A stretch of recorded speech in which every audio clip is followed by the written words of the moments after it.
Scary telling. I was alone in my house on a rainy night. I had been following the curfew rules religiously ever since the Smilers had started their reign of terror, but tonight I had needed a glass of orange juice. As I was pouring the juice into a glass, I saw movement outside the window. At first, I thought it was just the rain playing tricks on my mind, but then I saw it, a Smiler staring at me through the glass. Its face was distorted into an unnatural grin, held in place by thin metal wires that dug into the corners of its mouth. Its eyes were wide open, unblinking, and filled with an unsettling sense of malice. I dropped the glass and ran to my bedroom, locking the door behind me. I could hear the Smiler's footsteps as it slowly made its way through my house, the sound echoing in the rain. I was paralyzed with fear, unable to move or think clearly. I could hear the Smiler moving closer and closer to my room, its footsteps growing louder with each passing second. I knew that I was going to die, that the Smiler was going to break down the door and kill me in my own home. But then, just as suddenly as it had started, the footsteps stopped. The house fell silent, except for the sound of the rain outside. I listened carefully, but I couldn't hear anything else. The Smiler had disappeared, leaving me alone and terrified in my bedroom. I sat there for what felt like hours, waiting for something else to happen. But nothing did. Eventually, I mustered the courage to get up and check the house. I moved slowly and cautiously, my heart pounding in my chest. But there was no sign of the Smiler. It had disappeared, leaving no trace of its presence except for the lingering sense of fear and dread. From that night on, I never went out after curfew again. I locked all my doors and windows, and I kept all the lights on in my house. But no matter what I did, I couldn't shake the feeling that the Smilers were always watching me, waiting for their next opportunity to strike. In the days and weeks that followed the encounter with the Smiler at my window, I became increasingly paranoid. Every shadow and every noise made me jump, and I was always looking over my shoulder. I knew that the Smilers were out there, watching me from the darkness. At first, I only caught glimpses of them out of the corner of my eye. I would turn my head and see nothing but darkness, but I could feel their presence lingering just beyond the shadows. But as the days wore on, the glimpses became more frequent and more unsettling. I would catch sight of them in the darkness, always standing just beyond the reach of the light. They were always grinning, their faces distorted into grotesque and unnatural smiles. I could feel their eyes boring into me, watching my every move. I tried to tell the police, but they dismissed my claims as paranoia. They told me that I needed to seek professional help, that the stress of the situation was getting to me. But I knew that what I was seeing was real, that the Smilers were out there, waiting for their next victim. I became more and more isolated, spending all my time inside my house. I didn't leave, except for work and essential errands. But even when I was out, I could feel their presence, lurking just beyond the shadows. It wasn't just the Smilers that I was afraid of.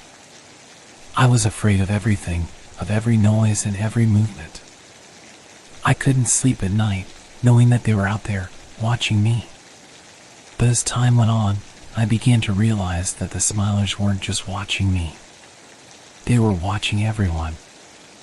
I started to see them lurking in the shadows of other people's homes, always grinning and watching. It was then that I realized that the Smilers weren't just a threat to me. They were a threat to everyone, and we needed to do something about it. But how do you fight against an enemy that you can't see, an enemy that lurks in the shadows and strikes when you least expect it? As the weeks wore on, the Smilers grew bolder. They no longer just watched me from a distance. They would get closer and closer until I could see their grinning faces in detail. They would watch me from the foot of my bed, or stand outside my window and stare at me with their unblinking eyes. One night, as I was walking home from work, I felt someone grab me from behind. I turned to face the attacker, but it was a smiler. It dragged me into an alleyway, and I tried to fight it off. But its grip was too strong, and I was powerless. The smiler leaned in close to my ear and whispered something too low for me to hear. But the whisper left me feeling terrified, as if the smiler knew my deepest fears and darkest secrets. After that night, the smilers appeared more frequently than ever. They would follow me around town, watching me from a distance. I started to feel like I was being hunted, like a wild animal being stalked by its prey. I tried to tell the police about the attack, but they dismissed it as just another symptom of my paranoia. They told me that I needed to seek help, that I couldn't keep living like this. But I knew that what I was experiencing was real. The smilers were out there, and they were watching me, waiting for their next opportunity to strike. I started to have intense nightmares about the smilers. In my dreams, they would surround me, their grinning faces getting closer and closer. I could feel their cold breath on my face, their metal wire smiles digging into my skin. I woke up in a cold sweat, realizing that the nightmares were becoming more and more vivid. They felt like premonitions, like warnings of what was to come. One night, as I was lying in bed, I felt a presence in the room with me. I opened my eyes and saw a smiler standing at the foot of my bed, watching me with its unblinking eyes. Its grin was wider than ever, and its metal wire teeth dug deep into its skin. I wanted to scream, to run away, but I was paralyzed with fear. The smiler leaned in close to me, whispering something that I couldn't understand. And then, just as suddenly as it had appeared, it vanished into thin air. From that moment on, I knew that I couldn't live like this anymore. I had to do something, anything, to stop the smilers from terrorizing me and the rest of the town. But what could I do against an enemy that was always watching, always lurking just beyond the shadows? The smilers had invaded my nightmares, and I couldn't escape them even while I was asleep. I would dream of them surrounding me, of their grinning faces getting closer and closer. I knew that they were trying to break me, to drive me insane with their constant presence. But the nightmares didn't just show me the smilers. They also revealed something more sinister, a twisted cult hidden deep in the forest, where the smilers performed their rituals and sacrifices. In my dreams, I was taken to the edge of the forest by a group of smilers. They handed me a knife and told me to join them in their ritual. I was too paralyzed with fear to move, but the smilers didn't seem to mind. They just grinned wider and wider, their faces contorting into unnatural smiles. In the distance, I could see the outline of a figure tied to a tree. It was a woman, and she was screaming in terror as the smilers closed in around her. I knew that I had to do something, but I couldn't move. I was frozen in place, watching as the smilers performed their twisted ceremony. The woman's screams echoed through the forest, and I knew that I had to act. I tried to run, but my legs wouldn't move. I was stuck in place, watching as the smilers prepared to sacrifice the woman. And then, just as suddenly as the dream had started, I woke up in a cold sweat. But the memory of the dream stayed with me, haunting me as I went about my daily life. I couldn't shake the feeling that the smilers were preparing for something big, something that would change everything. And I knew that I had to do something about it. But what could I do against a cult of smilers, hidden deep in the forest? How could I stop them from performing their twisted rituals and sacrifices?